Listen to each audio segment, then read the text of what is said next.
everyone.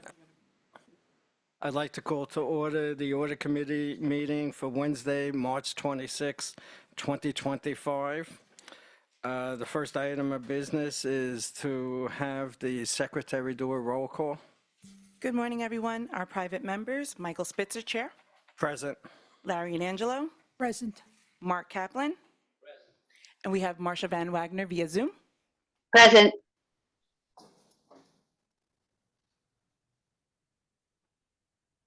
Marcia, do you hear us? Yeah, you don't hear me? Can't hear you. Because we can't hear, if you're talking, we can't hear you. Okay, let me figure that Chris, out. can we check the volume? You know, I can hear you, so it might be something in the room. Huh. I'm assuming the room can't hear me either right now, but maybe I can text some people who are there. Marcia? We hear Laura. So I can, oh, you could hear me because I can hear Marcia. Okay. And you guys can't hear me. Now we can. Now we can. Oh, okay. Well, hi, I'm here. Thank you, Marcia. Okay, so our public members representing Mayor Eric Adams, Sarah Wong. Present. Representing Comptroller Brad Lander, Jacqueline Thompson. Present. Representing Public Advocate Jimani Williams, Matthew Carlin. Here. We have a quorum. Thank you.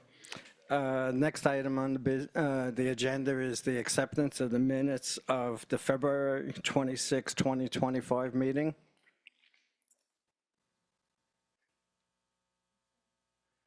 Okay, thank you. Okay, the first item on the agenda is the Mayor's Fund to Advance New York City. Could you please identify yourselves and whomever else might be on Zoom, that, you know, again, for the purpose of the minutes. Hello, I'm Brent Jensen from EFPR Group.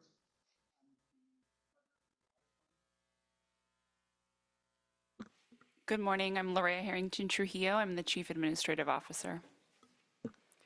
Hi, I'm Kate Smith. I'm the Executive Director. Okay, new from last year when you were here, you don't have to hold your button down anymore. Fabulous. Even better. So you don't get cramps in your finger. Thank you. All right.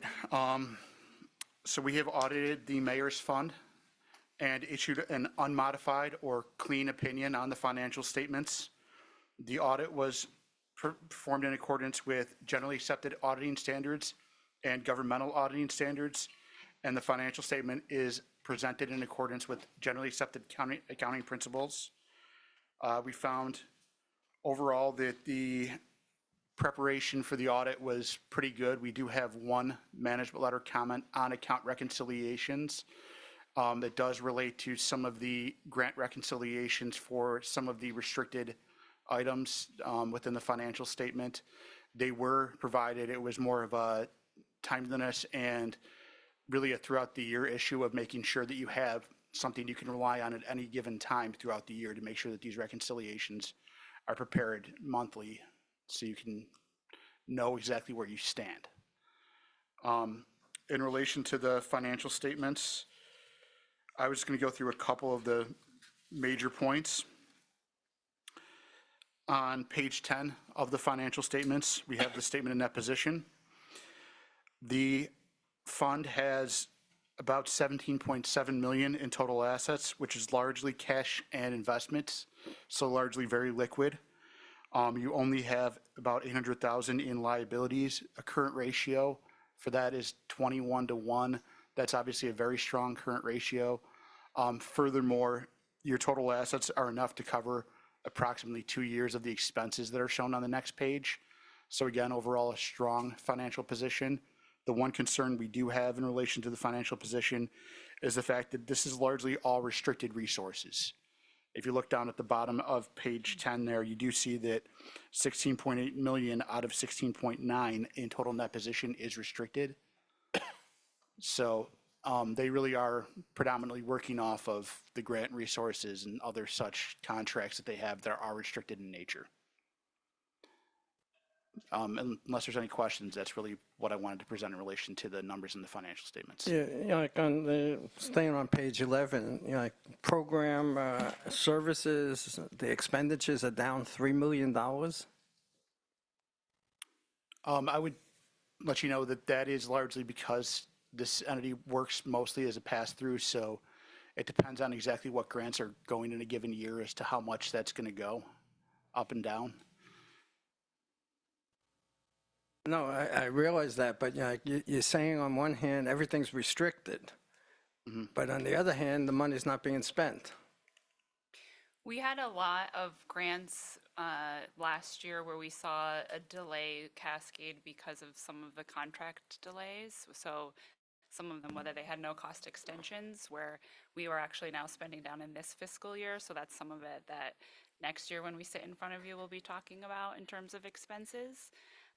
But that's part of it, is that we will have the initial restrictions, and then dependent on when we actually have the procurement and contracting is how we can actually spend down those funds in the timeline that is reflected.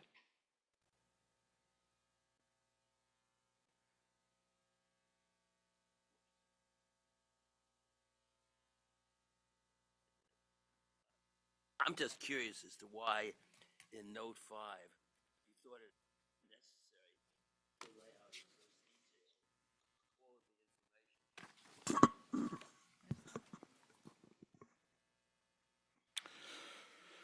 all of the Historically, this has been what has been performed on this client, where or this entity, they do choose to lay out everything that they have in terms of the grant resources going and what's creating these restrictions.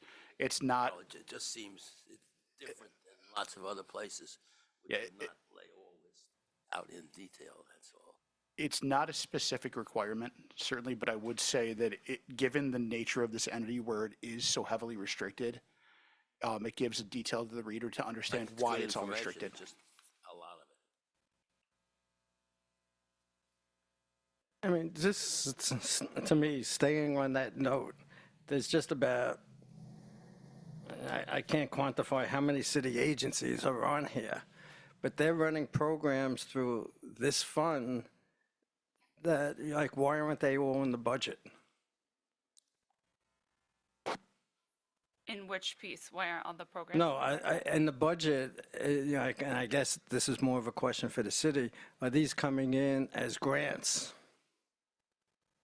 Yeah, so the way that our organization functions is that it's both strategic initiatives that are set by the administration. So oftentimes they may be specific projects that it could be a pilot in conjunction with something that maybe it's outside of the budgeting period, or something small that an agency is testing.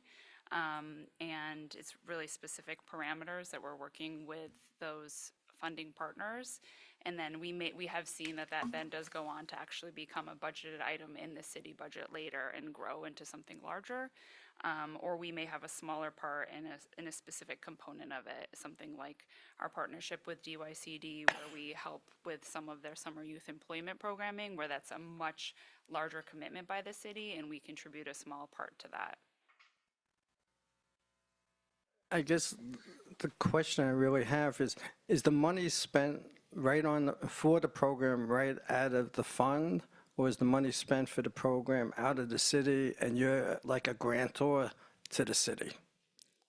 So the way that it works is that we work with the city to understand the need and really put together what the concept would be for the program. We fundraise externally with philanthropic partners, and then we actually will work with our city partners who would administer those programs, and procure, whether it's CBOs or partners who they would manage the outcomes of that program. So we aren't paying the city for that. We're actually working and contracting directly with the service providers who are doing the programming. I suppose I should point out that none of these people are factually, legally partners. We do have active contracts with the folks who we're partnering with, yes. partnership or just, is it called? Well, yeah, we're contracting with them, so yes, you can, if you don't want to call it partnership. I have a question. Okay, Mar- go. Who, do you have like a set of primary funders? Um, Like, where do the majority of your funds come from? We do have, we have both a board of advisors, which is on our website and is public information, who we work with. And we also have a bench of over 100 philanthropic partners who are a lot of grant-making foundations that we work with sometimes. I don't know, Kate, if you want to speak to any of the larger partners. Like we work quite often with Bloomberg. Yeah, we fundraise mostly through foundations and corporations, I think, and individuals. So all three channels we fundraise through. I think so we are constantly prospecting for new donors. So there's not a limit to who we fundraise from. But yes, we have partners: Robinhood, Trinity, Bloomberg, J.P. Morgan Chase. If you were to ask me who do we go to most often, who are our biggest donors, that's who I would list. But there's no limit. There's no limit to, we're constantly trying to find new donors and prospecting with new donors. Does the city have to agree with you if you're giving money to an agency? Do you need city approval for that? So we have a vetting process before we accept any funds, whether it's individual or regardless of who the donor is and whether or not they've given in the past. So that's one step. And then also, so that the city's aware of that process. But in terms of them having a say in who's giving to what project, not to my knowledge, they're not actually. Well, it's really up to us, but we do when we have particularly large grants that we're going to go through. We present to our deputy mayor, and then she may, if she will have conversations with other deputy mayors as well. So there's always a conversation going on between us and our, who we report to. And as Loraya mentioned, everybody, even individual donors at a lesser amount, are vetted. Have you ever had a city agency or someone above an agency, a deputy mayor, reject funding for something? Reject funding? I don't know, yeah. We've said no to projects based on ability to fundraise. Well, for no, I them, mean, you or- say no, but I'm asking you if an agency wants a particular program done, and you guys like the program and have funding for it, has there ever been a place where the city says, no, we don't want that? I have only been here since December, so I have to say I haven't experienced that, but I could see situations.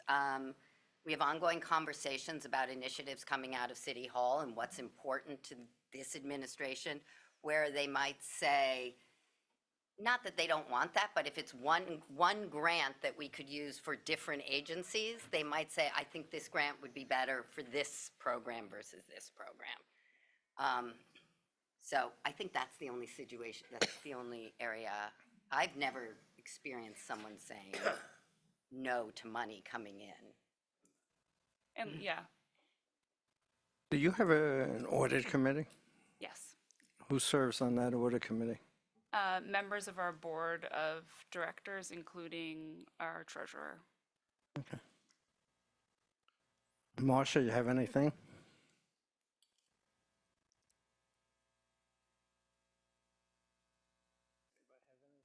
I have minor things. The uncollateralized deposits and unsecured bank deposit. Are you not subject to general municipal law to collateralize?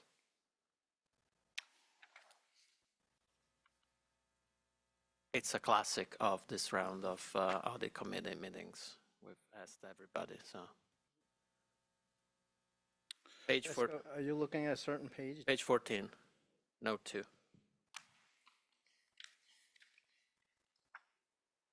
You have 6 million in bank accounts? They're unsecured and uncollateralized? I'm just wondering whether you're exempt from general municipal law. It could very well be, I'm just asking. I can't answer whether or not we're exempt from law at this time. I can follow up with you. I can't answer that. In terms of next steps, that's something that I can come back to this committee with. Could you please look into that and get back to Katrina, and she'll distribute any information to all the audit committee members? You also have some page 17, I think. Note 3, you have intermediate duration investments. Yep. I'm not quite sure what that duration means, but I'm wondering how you choose the duration relative to what you think you might spend on the grants.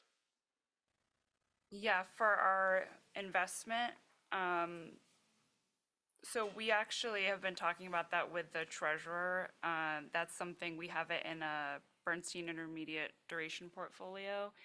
We've talked especially on the finance committee about that, and our portfolio has been performing. A big piece that we've considered, particularly as we were rebuilding, and as we've mentioned, because so much of our funds have been restricted, that means for our operating costs, is we're really building up a pathway to be able to have more unrestricted dollars to fund staffing lines and pieces like that. We have really relied on the income that's generated from that. So I would say particularly in 2025 and with the market volatility, keeping it there has been a short-term strategic decision, because we've been dependent on some of that income that it has generated. But we also recognize that that's not a long-term solution. And so that's an active conversation that, if you also watch our board of director meetings, often comes up and is something we're constantly talking about. And in the conversations with the treasurer, we will be revisiting this fiscal year in terms of our investment stance and how we want to restructure what that would look like, so that we can have it in a into a growth-oriented investment. Thank you, and I should have introduced myself. I'm Executive Deputy Controller for Budget and Finance. Okay. Nice to meet you. Okay, if there's no other comments or questions, thank you for coming this morning, and good luck for this year's audit.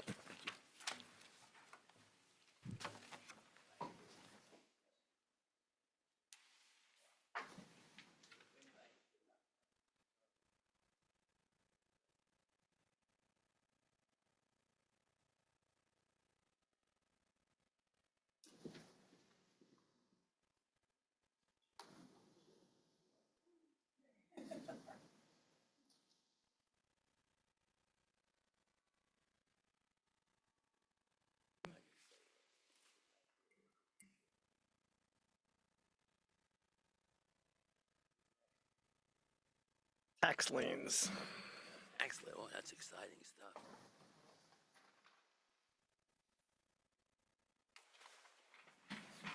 Sorry.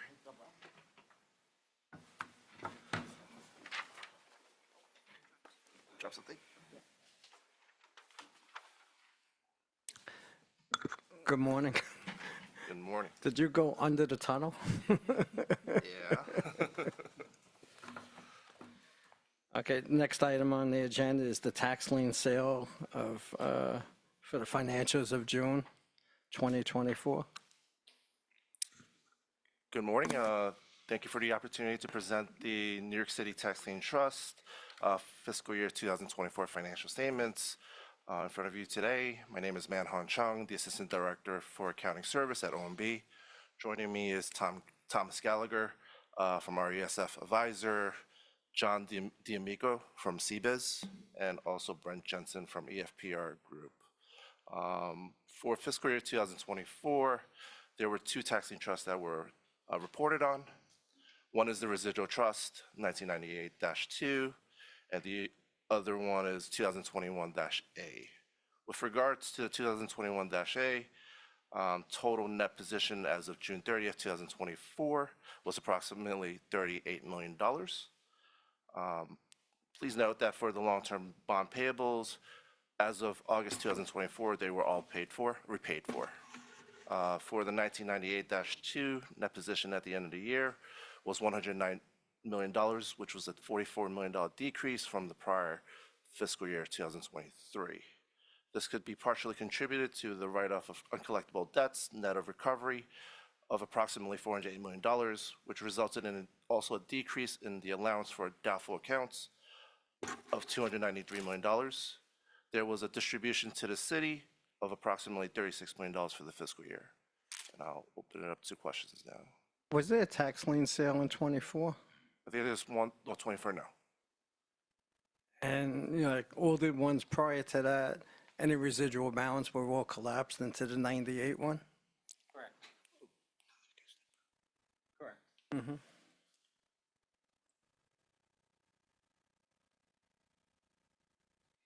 Is there still is the legislation that allows this still current, or or will you have to go and get another round of legislation from the city council?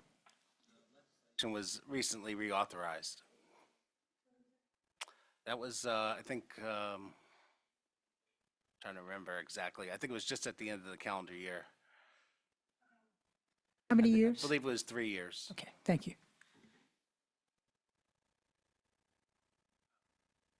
Just A little troubled by the way in which you deal with custodial credit risk. Page 12. Is this for the residual or for 2021 trust? Which trust, sir? Which trust financials? Blended 21A. I assume it's all the same. Mm-hmm.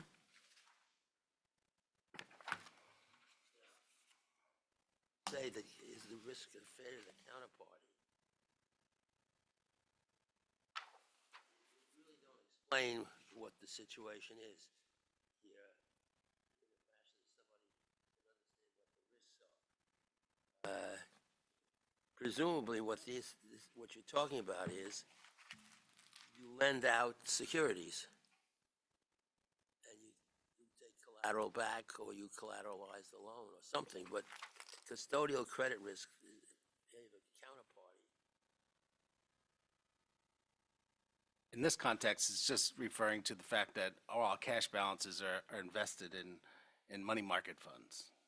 So there's like, we're not loaning out any money or anything like that. And so I think the note is just about that counterparty right there. So what it is you're saying that the funds, it's not a counterparty in the usual sense. No.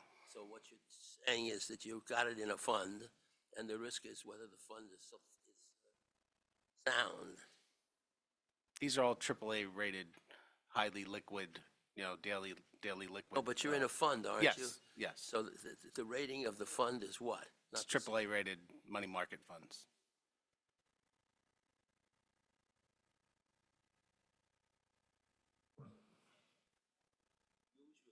Some comment in the note as to the economic solidity of the counterparty.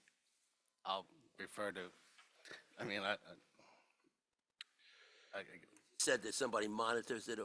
The risk is not collateralized, though. well, collateralized in the sense that we don't have a direct, like, one-to-one. The fund is collateralized by its investments, right? So it invests in presumably mostly government securities, which, No, but you're not directly entitled to those securities. You're in the fund, and the risk is that the fund becomes less able to deal with the problem of matching the liability. So I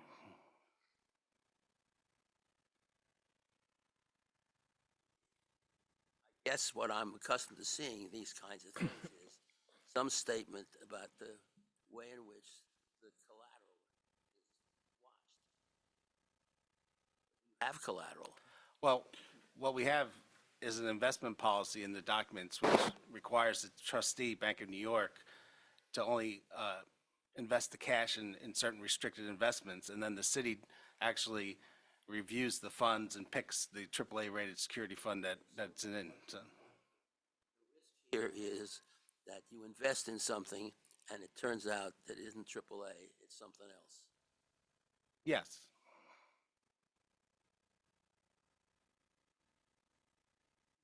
Is the fund, you said mostly government, is there anything else in the fund besides government? There could be a small amount of like sort of like bank securities, but I mean these are highly liquid, multi-billion-dollar funds that are invested typically in either government securities or government-related securities. You know, whether it's other federal government instrumentalities, et cetera. So. Guess what throws me off is the custodial credit risk. Is the fact that if you lend securities or something, the other side can't deliver them back. That's not what we're talking about. No. But what's the custodial credit risk? That if somebody has, it's in some bank custodian? Well, these funds probably have a custodian, but I don't know. I don't really have a big opinion on this. I mean, Sorry. these are trust accounts that are holding this, so it's just a matter of the actual trustee would be the custodian for this in this case, that the bank custodian is holding these funds. These securities are in the name of the custodian then. I believe they're in the name of the trust held at the custodian. So it's in the trust name? Yes. Yes. And held at, I believe it's Bank of New York. Bank of New York, Yeah. yes. Read this. The risk is that in the event of the failure of the counterparty, the trust will not be able to recover investment of collateral in the possession of the outside party. What are we talking about here? The only thing I mean, the way I would interpret is the You're failure of the describing a underlying mutual situation fund in that which it wouldn't be securities able are to. held by a custodian. That's not the normal way. Well, I'll defer to how you want to the describe other thing it. I want to just tell you, that's one of my pet peeves. The name of the city is capital T, and you always go through lowercase. We'll take that into consideration. But the custodian language.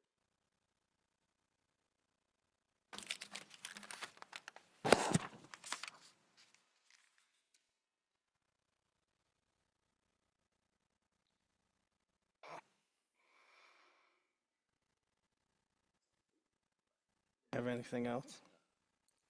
Marcia, you have anything?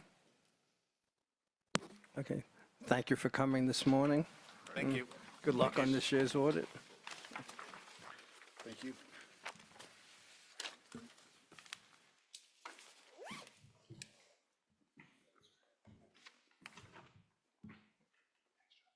Next is Grant Thornton, Water and Sewer.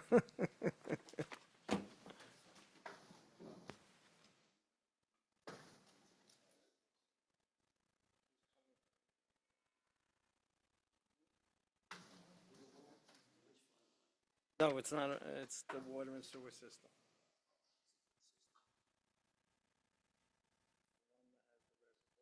That's what I look at.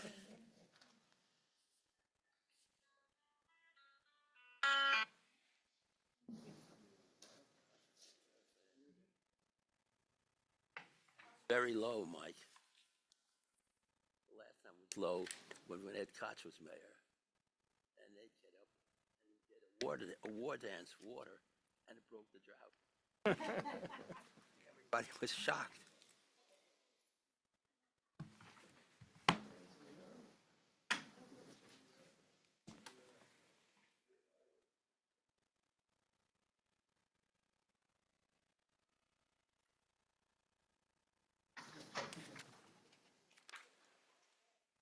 Lowercase t in the city again. Good morning. Good morning. Could you please, for the record, identify yourself and everybody else that's here, as well as the people that might be Zooming in?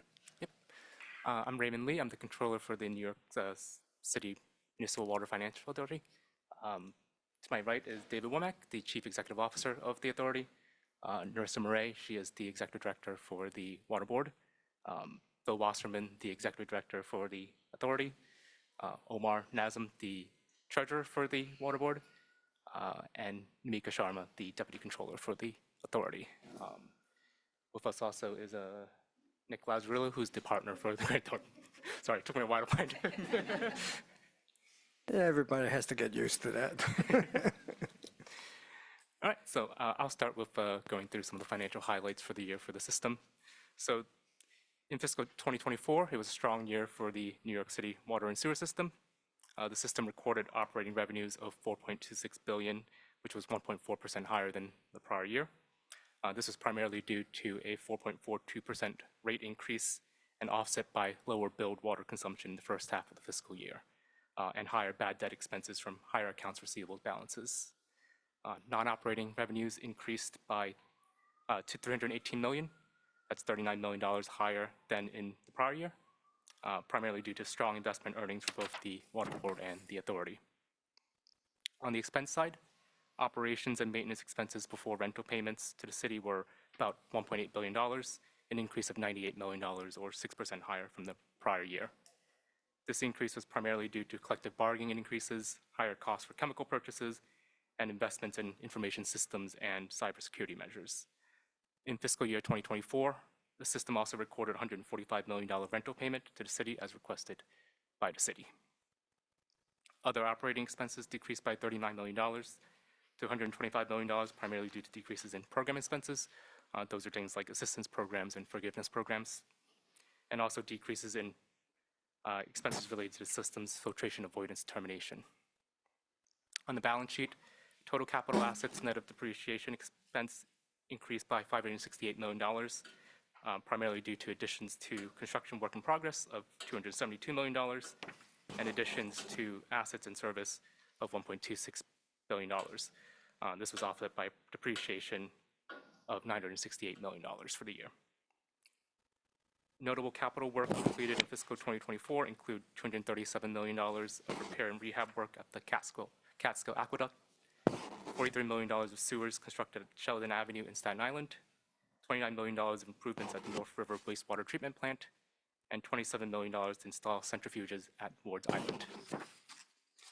In terms of debt activity, the authority issued about $2.9 billion to the public in fiscal 24, of which $1.1 billion was for new money and $1.8 billion was for refunding bonds.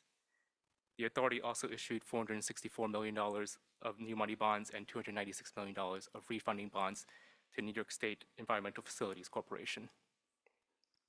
As part of the refunding bond transactions, the authority also terminated $401 million in swap agreements associated with some of the refunded bonds. The proceeds of new money bonds are used to reimburse the city for capital construction costs, with the authority reimbursing the city about $1.6 billion in fiscal year 2024. Meanwhile, the refunding transactions resulted in a present value savings of $224 million. In addition, the authority also executed an in-substance defeasance of $213 million using current resources. As a result of this debt activity, the system's long-term liabilities increased $600 million compared to the prior year. Overall, the system's net position increased $754 million during the fiscal year. And I'll open up to any questions from the committee. Comments come from somebody whose land abuts yours. As I walk through the Ashokan Reservoir, the neglected maintenance in some of the parts of it are really noticeable. I assume that's part of some program to deal with it. Because the structures there all could use a coat of paint. Low, you see huge piles of wood just lying there. Nobody ever tries to fix it. It's not an accounting comment. We do actually, so I think the large piles of wood are not an impediment to our operations, so I'm glad to say that. But we do have in our 10-year capital plan what's called the Ashokan Century project coming up. which is an investment in a large, I think over $100 million investment in rehabilitation for the Ashokan Reservoir. So that's funded within the 10-year capital plan. It's not in the next couple of years. It is kind of a little bit further out, but we do have plans for maintenance of that. As you can tell, the name of the project is based on the fact that, you know, the reservoir has been in operations for more than 100 years, and so it's definitely, you know, an area that we've identified as requiring capital upgrades, and so it's planned in the next 10 years. Problem is that the time to clean up the debris is when the water is low, as it is right now. And once the reservoir comes up again, you have to wait till the next time there's a drought to be able to address the problem. And I can tell you that the people in the area can't understand why the city doesn't clean up the debris when it's easy to do. I mean, I can certainly That's not take an that audit offline committee. for our operations If you- team. You could just pass along that comment. Yes, I'll pass it It's along. very parochial. Yeah. But I would assume cleaning up that stuff is not a capital issue. Is No, that that an would be an expense? operation Right, and yeah. maintenance, yeah, so it would be an expense issue, yeah. Well, capital end is the structures. The structures, I was, yeah, more speaking to the comment of the structures. Just out of curiosity, when is the end date for the construction for the third water tunnel currently? I'm sorry, I don't know that off the top of my head, but we could certainly confirm that and revert back to you. 'Cause I remember when the water board and the authority was set up, it was a long time in the future. Okay. Yeah, we do have, again, we have work also for the third water tunnel in the 10-year capital plan, absolutely, several pieces of that work. I'm just not sure off the top of my head if that constitutes sort of the end of the work or not, so I can definitely check, and I could provide some information on the projects we have in the current plan and what they represent in terms of the completion of that for you, if that's helpful. Okay, thank you.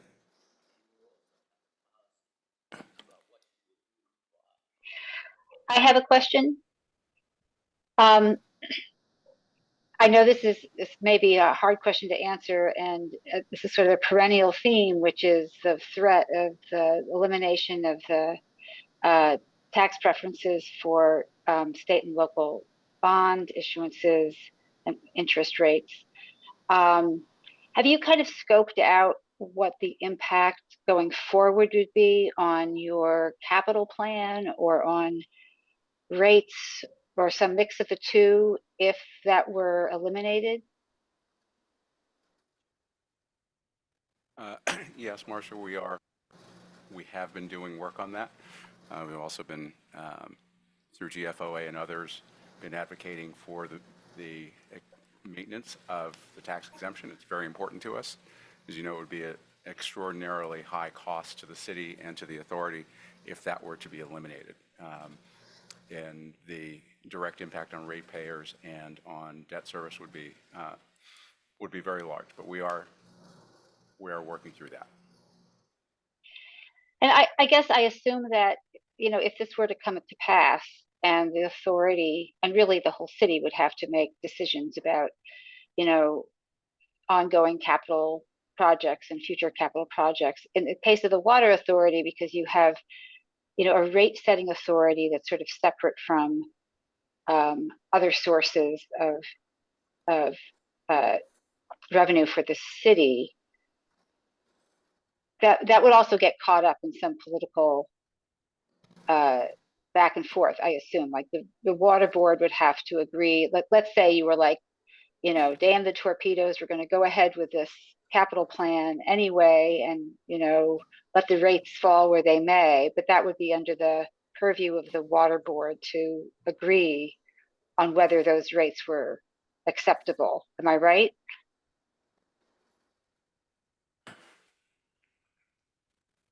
Actually, the water board's responsibility is to set rates that are adequate for the system.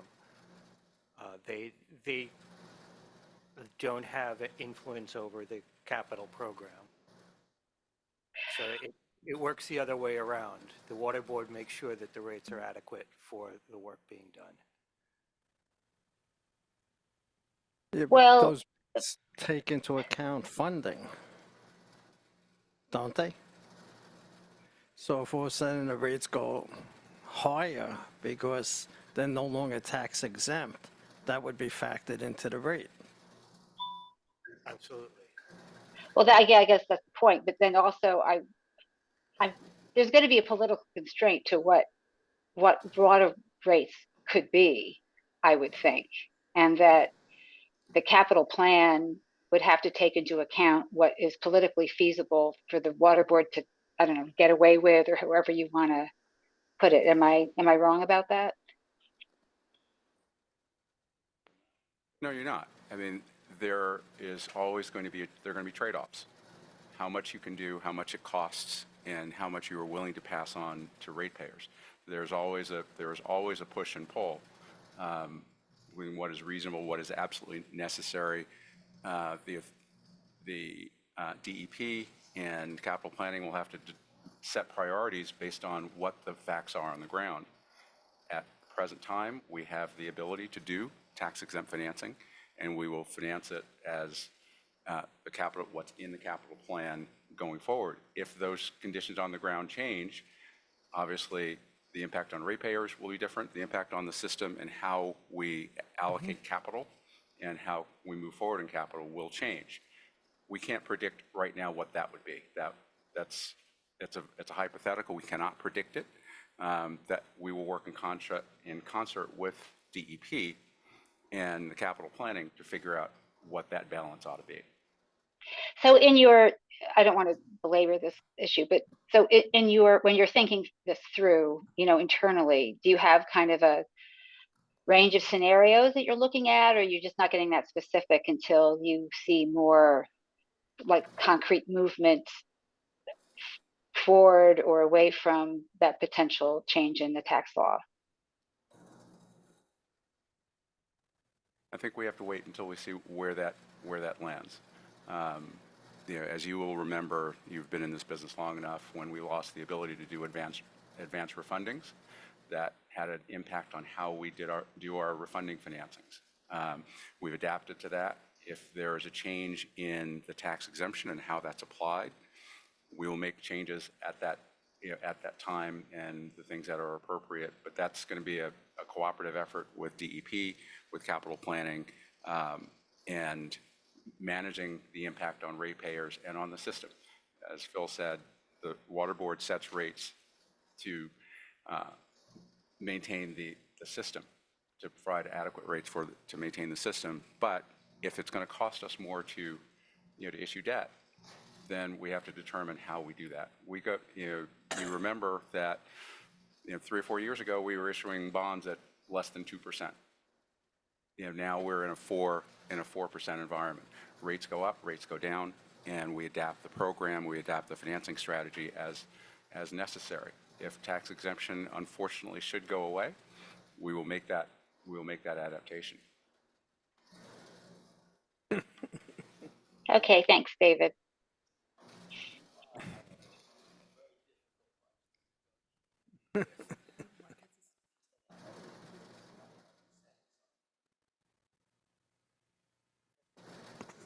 As a result, we didn't sell. If there's no other questions on the I have a management. question. Sorry. What's the assumption in the capital plan for interest rates for the water authority? So at the moment, we're assuming 6% for, How much are you borrowing at now? we're about 4. Okay, so Marcia, the impact is it would be a higher budgeted impact on the capital plan only if we lose the tax exemption and our borrowing rate goes above 6%. Otherwise, we are going to have fewer savings in the future, which is a different conversation than having, more spending than what we plan in the capital plan. Right. Does that make sense? Yep. Cool.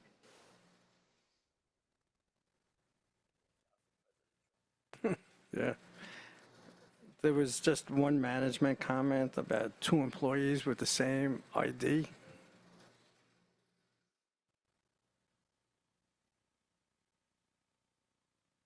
was the DEP comment, right? Sorry, I don't. Yeah.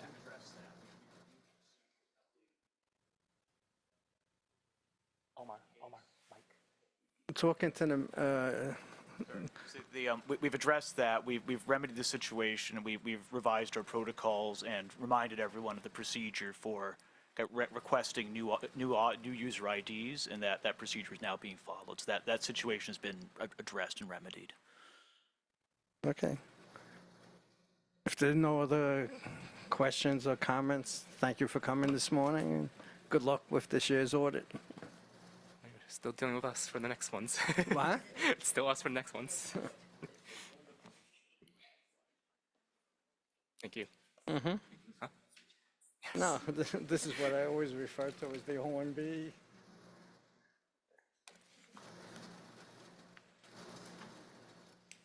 Hudson Yard.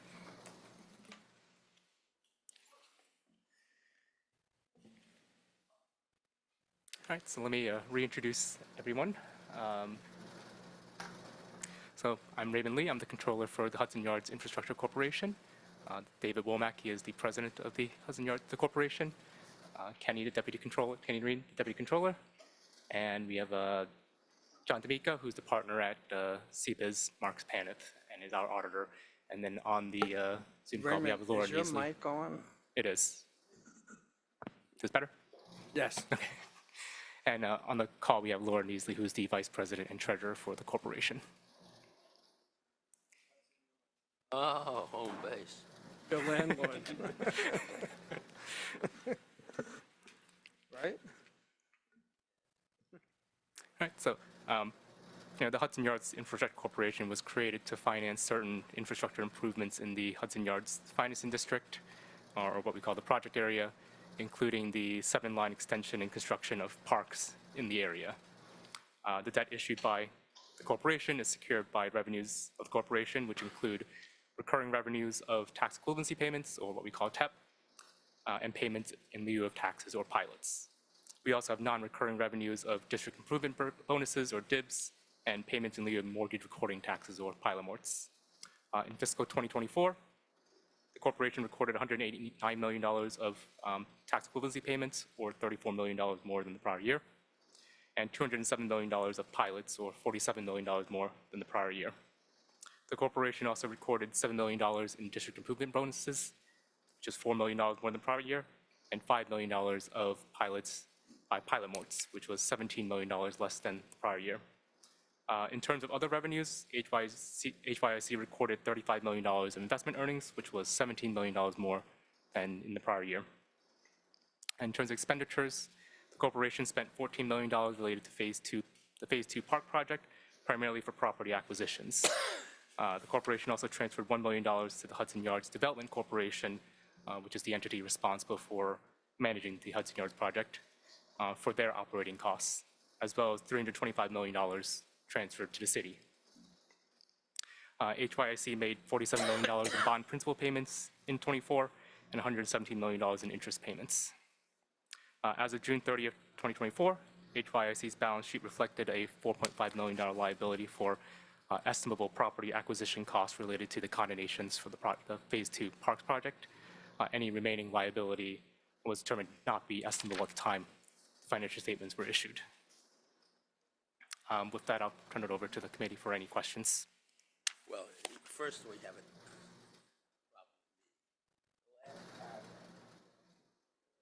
Sorry, the last paragraph of your September 30th letter says you're restricting the information except permission is granted.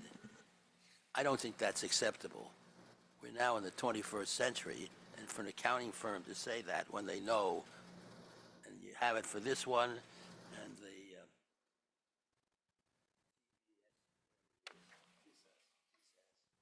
I don't think that's something should be in your letter.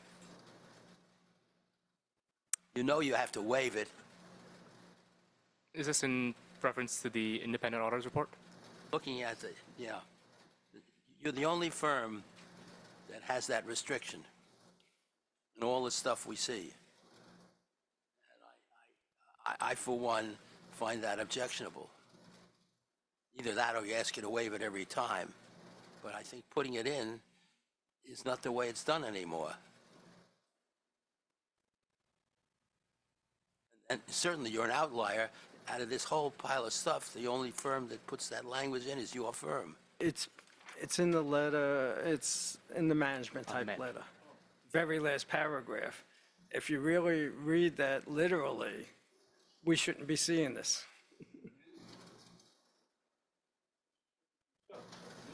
No, but we're not mentioned here. You're just basically saying that it's only to be used by Hudson Yards and their audit committee, not this audit committee. Yeah, I just tell you, I said this time once before. If it shows up again, that I personally going to register an objection to having you folks as the auditor. Because nobody else does it.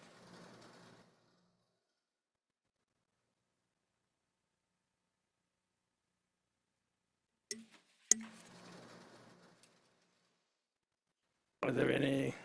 Yeah, just Francesco, could you pull this down? Oh, I was looking at somebody else's, I'm sorry. It's okay. It's that. So the borrowing facility, the loan, 380 million, right? And then that's, as I understand, I'm just trying to clarify in my mind, that's for the acquisition of the parcels for the park. Is that correct? It's for the Phase 2 project in general, so it includes the acquisition costs and the construction, design and construction costs. For the park? For the park, yes. Yes, yes. And then you're still in the process of condemnation of those parcels, right? Correct. And how, I guess my question, you have, about 30 million in 24 and about 60 million, more or less, right, in 23 for those project expenses for the condemnation, more, give or take. I can give you the exact numbers.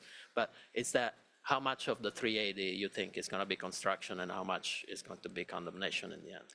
As originally budgeted, the condemnation was about 160 million of the 380 million. Do you think that's still a good estimate? Well, we're currently working with the Hudson Yards Development Corporation on an updated budget. At this moment, we don't have the final budget numbers, updated budget numbers, so we're still in the process of evaluating what that will look like. Do you think there's going to be a risk? Do you need a bigger loan in the end? Do you want to talk about the loan? Or a smaller loan? I don't know, how you're not going to use it all? Or is 380 is the right amount? That's the We're still evaluating the budget. I think there is a risk, given changes in capital costs and cost of materials, and there is a risk that it could go higher, but we don't have enough information yet. Yes, that is a risk. So there is no timeline really for this park project? We're currently working through with the Development Corporation on that. Not a firm timeline, no, there isn't, unfortunately. We've been with this for a long time. Yeah, okay, sounds good, thanks. I have two statements in your footnote 2.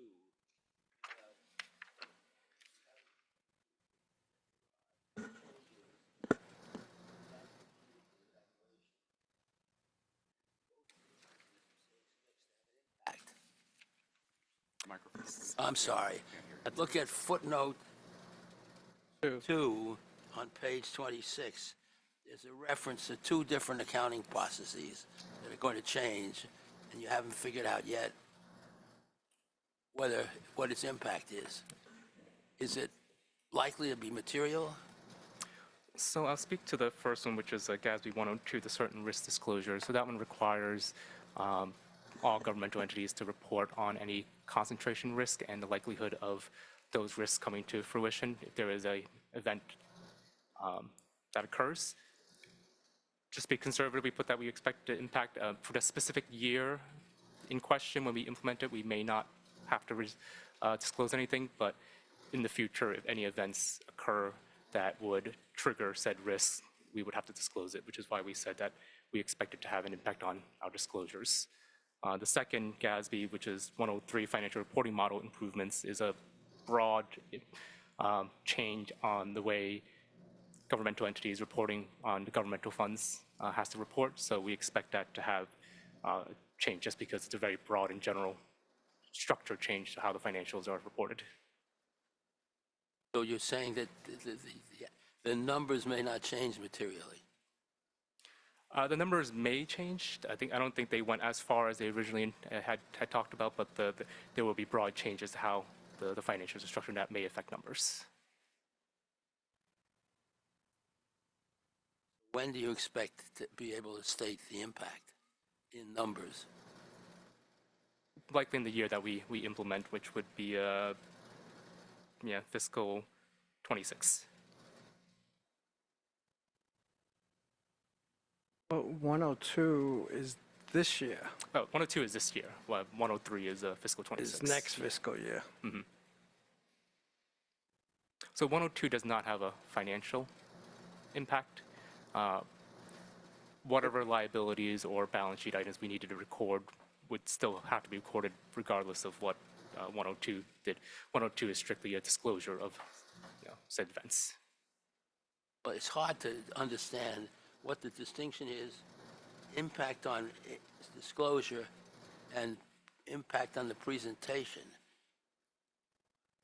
So disclosures would be things like your footnotes, whereas the presentation would be the actual face of the financial statements, like the balance sheet and income statements. Have any idea now what it would look like? Not at the moment.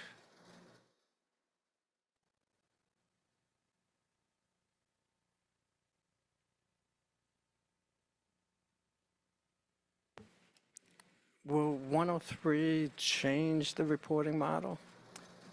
It will. Oh, go ahead. Yeah.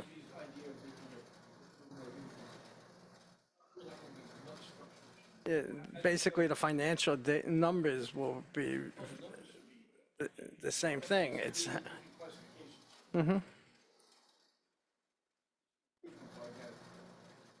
They think it's always an improvement.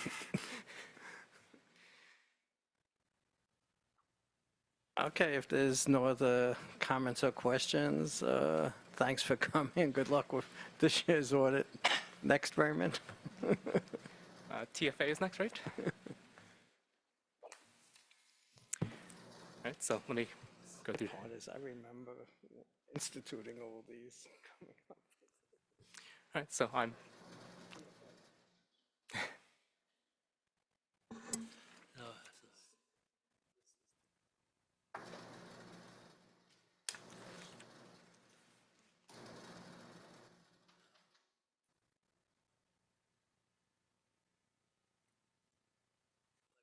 Garbage. TFA, Transit for that. Okay, so I'm Raymond Lee, the controller for the Transitional Finance Authority. David Womack, the executive director of TFA.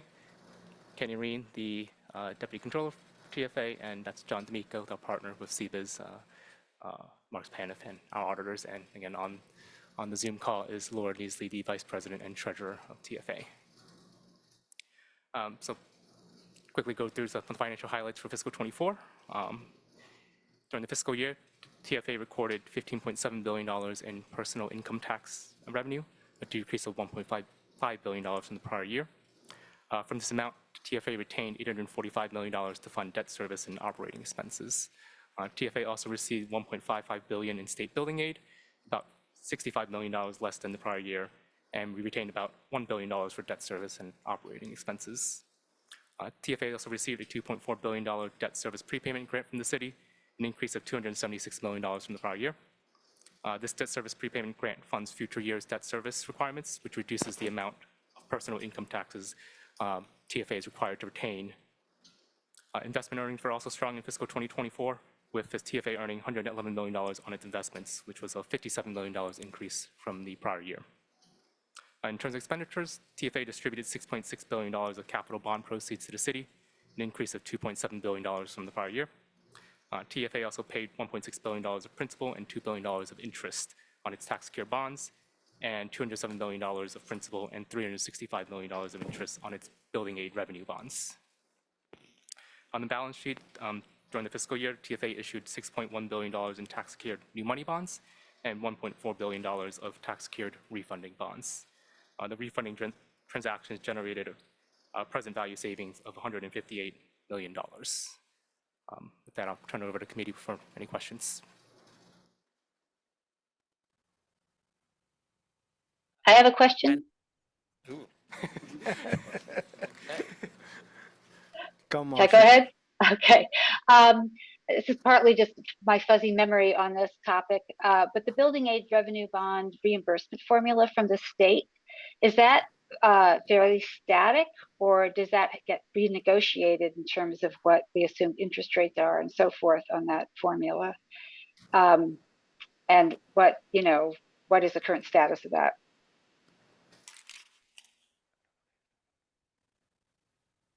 Laura, can you respond to that?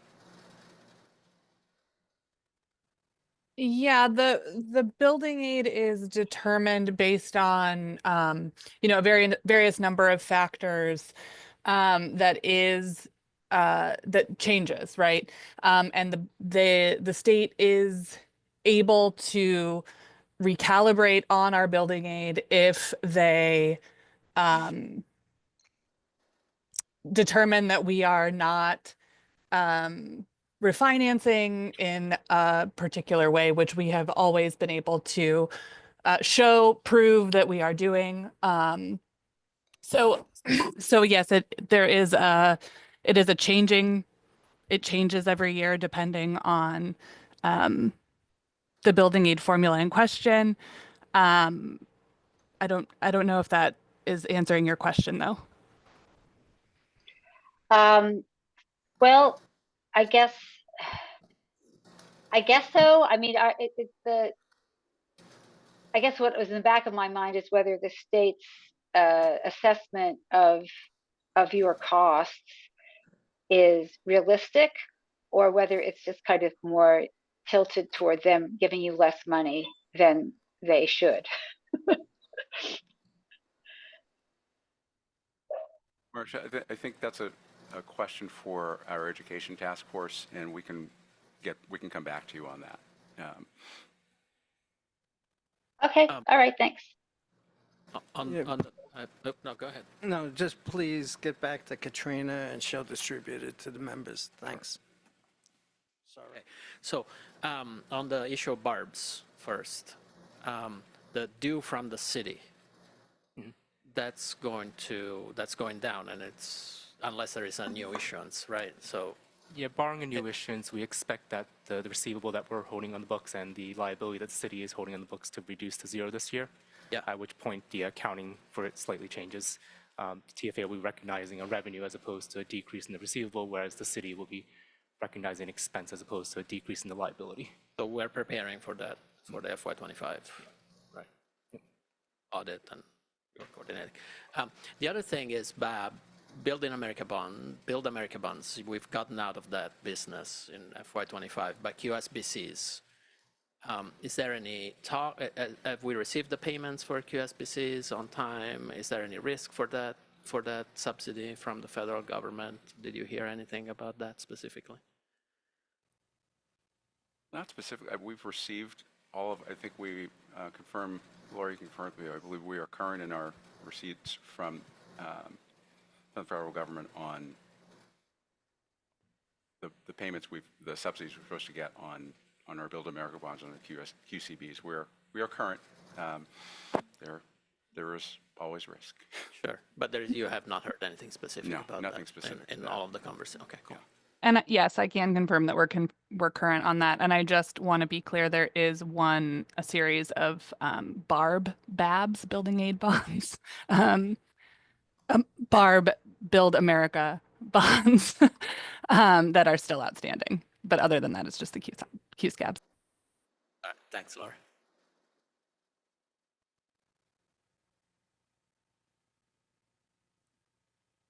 If there's no other comments or questions, thanks for coming. Good luck on this year's audit. And TSAS.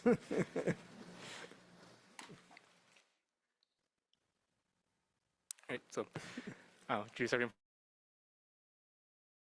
Raymond Lee, I'm the controller for TSAS.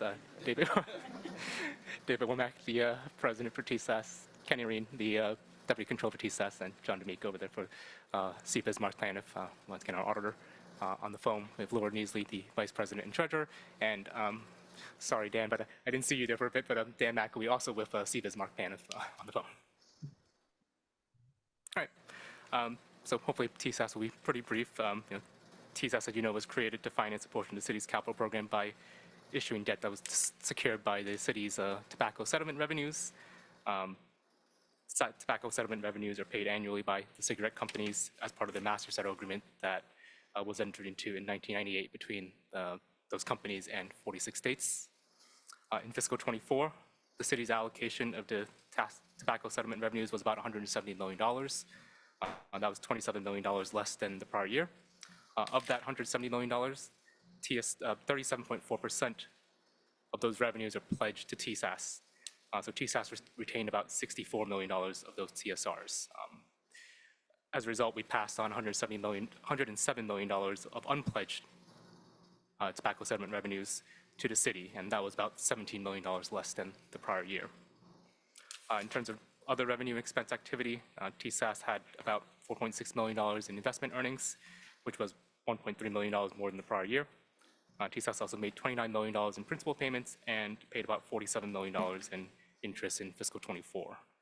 As of the end of the fiscal year, TSAS had about $909 million in bonds still outstanding.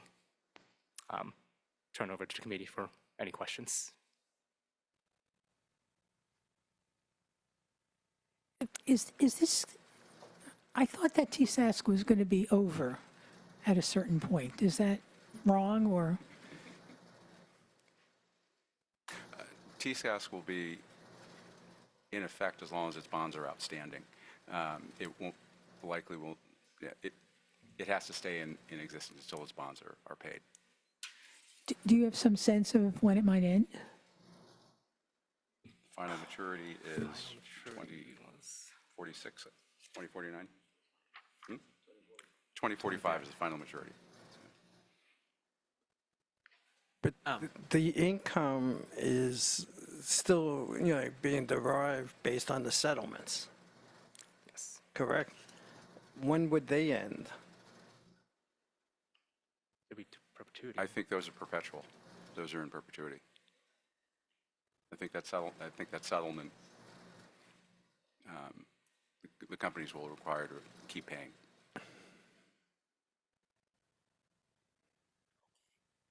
Notice the same comment I had before. Please try not to have it next year.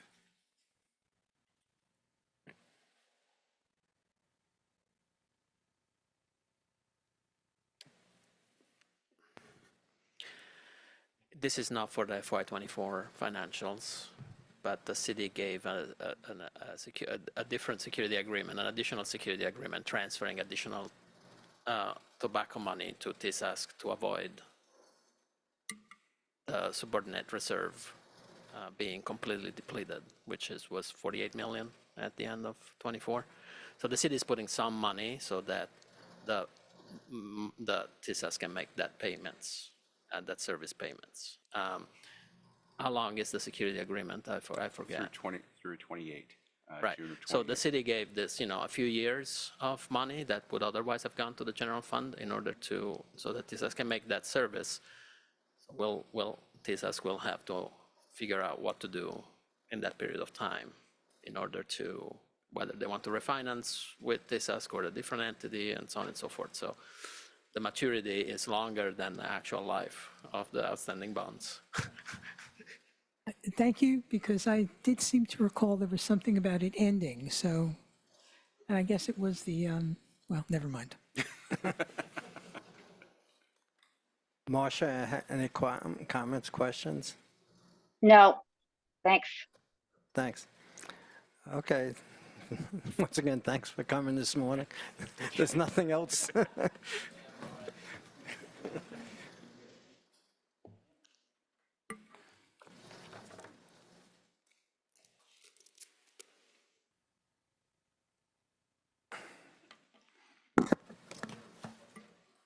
Well, that concludes this morning's open. I'd like to have a motion to go into executive session. Please stop recording. I'd like to take a 5-minute break.